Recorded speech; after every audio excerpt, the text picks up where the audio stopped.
गानचतुराय गानप्राणाय गानान्तरात्मने गानोत्सुकाय गानमत्साय गानोत्सुकमनसे गुरुपूजिताय गुरुदैवताय गुरुकुलत्रायणे गुरुविक्रमाय गृह्यप्रवराय गुरवे गुरगुरवे गुरुदैत्यगलक्षेत्रे गुरुधर्मसदाराख्याय गुरुपुत्रपरित्रात्रे गुरुपाखण्डखण्डकाय गीतसाराय गीतगोत्राय गीततत्त्वाय धीमहि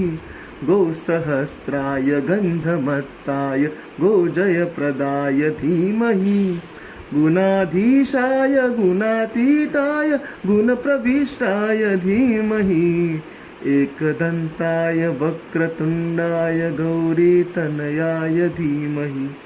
गजेशानाय भालचन्द्राय श्रीगणेशाय धीमहि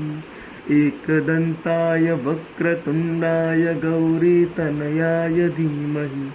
गजेशानाय भालचन्द्राय श्रीगणेशाय धीमहि।